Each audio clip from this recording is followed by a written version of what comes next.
योग वशिष्ठ महारामायण सुनते रहने के लिए हमारे चैनल को सब्सक्राइब करें और बेल आइकन जरूर दबाएं।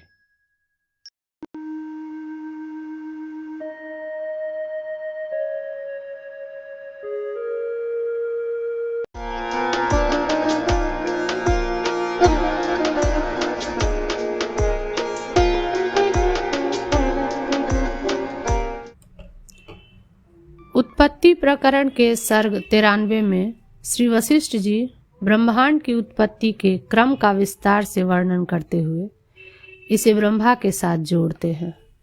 वह बताते हैं कि कैसे परम ब्रह्म से मन की उत्पत्ति हुई और फिर मन से तेजस ब्रह्मा की, जो अपने संकल्पों द्वारा इस सृष्टि को उत्पन्न करते हैं। यह सर्ग ज्ञान और तत्व मीमांसा का सुंदर समागम है, जिसमें जगत की उत्पत्ति, जीवों के कर्म, वासनाओं और मुक्ति के मार्ग का विश्लेषण है। ब्रह्म, जो निर्विकल्प और अनिर्वचनीय है, से मन उत्पन्न होता है। मन की सामर्थ्य ही इसे सृजन का आधार बनाती है। मन वासनामय पुरुष का रूप लेकर तेजस ब्रह्मा बनता है। ये संकल्पमय ब्रह्मा अपनी कल्पना से जगत की रचना करते हैं। ब्रह्मा ने अविद्या अर्थात अनात्मा में आत्मा का अभिमान की रचना की, जिसमें जीवों का संसार में बंधन होता है। तार्किक दृष्टिकोणों जैसे सांख्य, विज्ञानवादी, शून्यवाद को खारिज करते हुए वशिष्ठ जी बताते हैं कि यह जगत ब्रह्म का विवर्त है, जो अनिर्वचनीय माया रूप से उत्पन्न हुआ है। जीवों की वासनाएं और कर्म ही उनके जन्मों के क्रम का निर्धारण करते हैं। इच्छाएं ही जीवों के संसार के चक्र का कारण बनती है। यह संसार ब्रह्म से उत्पन्न होकर उसी में विलीन होता है।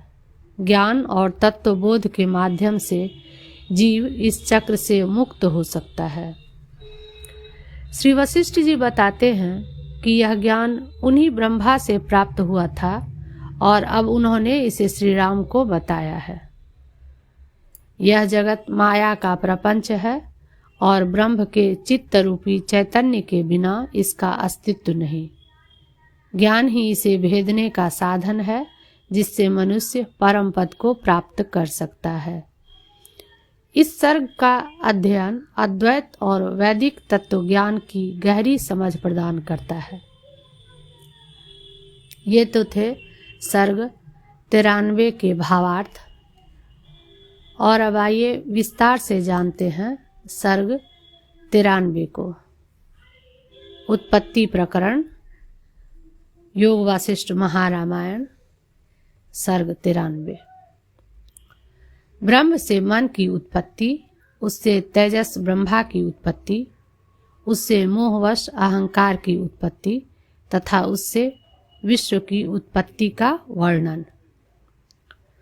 पूर्वोक्त मनःपूर्वक सृष्टि क्रम का विस्तार से प्रतिपादन करने की इच्छा करने वाले श्री वशिष्ठ जी ब्रह्मा के संवाद का उपसंहार करते हैं।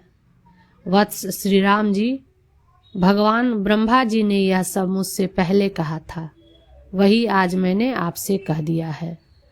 अव्याकृत नाम रूप वाले उस ब्रह्म से चारों ओर से अति सूक्ष्म होने के कारण नाम संबंध के अयोग्य निर्विकल्प ज्ञान से प्रकाशित संपूर्ण प्रपंच उत्पन्न होता है। वह समय पाकर संकल्प विकल्प रूप मनन की सामर्थ्य की उत्पत्ति से स्वयं घनता को प्राप्त होकर मन बन जाता है। उक्त मन तन्मात्र रूप सूक्ष्म भूतों की कल्पना पूर्वक स्वप्न शरीर के समान वासनामय पुरुष का आकार धारण करता है। उस वासनामय पुरुषाकार रूपी उपाधि से उपहित आत्मा तेज प्रधान लिंग शरीर समष्टि रूप उपाधि वाला होने से तेजस हो जाता है। उसी ने अपना ब्रह्मा यह नाम किया। इसलिए हे राम जी, जो यह परमेष्ठी ब्रह्मा है उसी को आप मन रूप तत्व जानिए। मन रूप तत्व के आकार वाले भगवान ब्रह्मा संकल्पमय होने के कारण जिस वस्तु का संकल्प करते हैं उसी को देखते हैं। यदि कोई शंका करे कि उनके संकल्प से जगत की उत्पत्ति भले ही हो, पर जीवों का उसमें अभिमान कैसे होता है, तो उस पर कहते हैं, तदंतर उन्होंने इस अविद्या की कल्पना की। वह अनात्मा में आत्माभिमान रूप है। इस रीति से उस ब्रह्मा ने पर्वत, तृण, समुद्र रूप इस जगत की क्रम से कल्पना की। यद्यपि इस क्रम से चिदेक रस ब्रह्म तत्व से यह सृष्टि आई है, तथापि तार्किक लोगों को अन्य से यानी जड़ प्रधान परमाणु आदि से यह प्राप्त हुई है, ऐसी प्रतीति होती है। एक एक के अनेक उपादानों की कल्पना में गौरव है। अतएव परमाणुओं से जगत की सृष्टि हुई है, यह तार्किकों का मत युक्त नहीं है। किसी कर्ता के बिना जड़ प्रधान से जगत की विचित्र रचना नहीं हो सकती और असंग उदासीन में कर्तृत्व की उपपत्ति नहीं हो सकती। अतएव प्रधान को जगत का कारण मानने वाले सांख्यों का मत उचित नहीं है। चित्त का जड़ के आकार में परिणाम नहीं हो सकता, इसलिए विज्ञान को जगत का कारण मानने वाले विज्ञानवादी बौद्धों का मत ठीक नहीं है। शून्य कहीं पर भी कारण नहीं देखा जाता, अतः शून्य को कारण मानने वाले शून्यवादी बौद्धों का मत भी अयुक्त है। इन पूर्वोक्त सभी पक्षों में कोई प्रमाण न होने से यह सृष्टि परमाणु प्रधान आदि से नहीं हुई है। यह निश्चय होने पर श्रुति रूप प्रमाण से और लाघव से भी अनिर्वचनीय माया रूप शक्ति वाले ब्रह्म का यह विवर्त है। यह मत ही शेष रहा, इस आशय से कहते हैं। इसलिए हे रामचंद्र जी, जैसे समुद्र से तरंगों की उत्पत्ति होती है, वैसे ही तीनों लोकों के मध्यवर्ती संपूर्ण पदार्थों की उत्पत्ति उक्त ब्रह्म से हुई है। जगत की उत्पत्ति का प्रकार इस तरह दर्शाया गया है। चूँकि जगत ब्रह्म का विवर्त ही है, अतएव परमार्थतः उत्पन्न न हुए जगत में जो ब्रह्म का चित्त रूपी चैतन्य है, वह अहंकार समष्टि रूप उपाधि में ब्रह्म प्रविष्ट सा है, ऐसी कल्पना कर ब्रह्मता को परमेष्ठिता को प्राप्त होता है।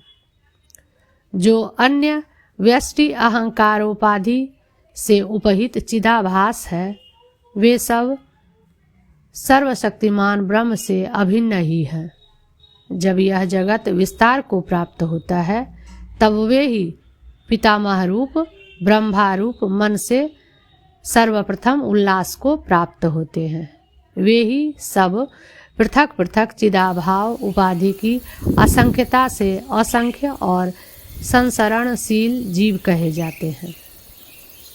वे चिदाकाश से ही उत्पन्न होकर मायाकाश में तन्मात्रोपाधियों के भूत मात्रोपाधियों के साथ मिलकर आकाश में स्थित आवह उद्वह आदि भेदों से भिन्न वायुओं के 49 स्तरों के मध्यवर्ती 14 लोकों में जिस प्रकार की भूत जाति में रहने से जिस प्रकार की वासना और कर्म से अभिनिविष्ट होती है, उसी भूत जाति के प्राण शक्ति द्वारा स्थावर या जंगम शरीर में प्रविष्ट होकर रज वीर्य रूप बीजता को प्राप्त होते हैं। तदुपरांत योनि से जगत में उत्पन्न होते हैं। तदंतर काकतालीय न्याय के संबंध से उत्पन्न वासना प्रवाह के अनुसार अपने कर्म फल के भागी होते हैं।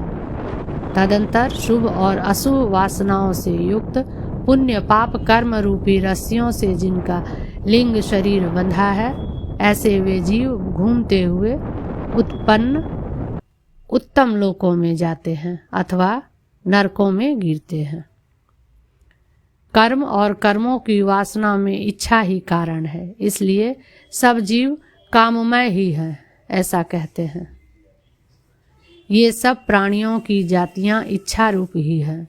श्रुति भी यही कहती है, काममय एवायं पुरुषः, यह पुरुष काममय ही है। कोई जीव जिनको हजारों वर्षों के बाद तत्व ज्ञान होने वाला है, कर्म रूपी बवंडर से भ्रांत होकर पर्वतों के मध्य में वन के पत्तों की नाई संसार में पड़ते हैं और इधर उधर लुढ़कते हैं, तदंतर मुक्त हो जाते हैं। भाव यह है कि जब तक मोक्ष न हो तब तक इच्छा के अनुसार जन्म परंपरा होती है। कोई जीव जो कि चित्त सत्ता के अज्ञान से मोहित रहते हैं, अतएव असंख्य जन्म वाले हैं, चिरकाल से जन्म लेकर इस संसार में सैकड़ों कल्पों तक उत्पन्न होते हैं। कोई जीव जिनके कुछ अमनोहर जन्मांतर बीत चुके हैं और जो इस समय शुभ कर्मों में तत्पर होकर इस जगत में विहार करते हैं, वे थोड़े ही जन्मों में मुक्त हो जाएंगे। जैसे वायु से उड़ाए गए समुद्र के बिंदु समुद्र में प्रवेश करते हैं, वैसे ही जिन्होंने तत्व ज्ञान प्राप्त कर लिया है, ऐसे कोई जीव परम पद को पहले ही प्राप्त हो गए हैं। इस प्रकार परम पद रूप ब्रह्म से संपूर्ण जीवों की उत्पत्ति यहाँ हुई है। यह उत्पत्ति आविर्भाव अर्थात प्रकट होना और तिरोभाव अर्थात छिपने से क्षणभंगुर है। विविध जन्मों से शोभायमान है। वासना रूपी विषय की विषमता से हुई व्याकुलता रूपी ज्वर को धारण करती है। अनेक दुखों से पूर्ण अनर्थकारी कार्यों का सत्कार करने वाली है। अनेक दिशाओं, अनेक देशों, अनेक कालों में विविध पर्वतों की गुफाओं में कर्मफल का भोग कराती है। रची गई उत्तम विचित्रताओं से उसने चारों ओर भ्रमों का निर्माण कर रखा है। परमार्थ रूप से वह असत्य है। हे श्री रामचंद्र जी, इस संसार रूपी जंगल की जीर्ण शीर्ण लता का विक्षुब्ध मन ही शरीर है। यदि यह तत्व ज्ञान रूपी कुल्हाड़ी से काट दी जाए तो जैसे कटी हुई लता फिर नहीं पनपती, वैसे ही फिर नहीं पनपती है। 93वां सर्ग समाप्त।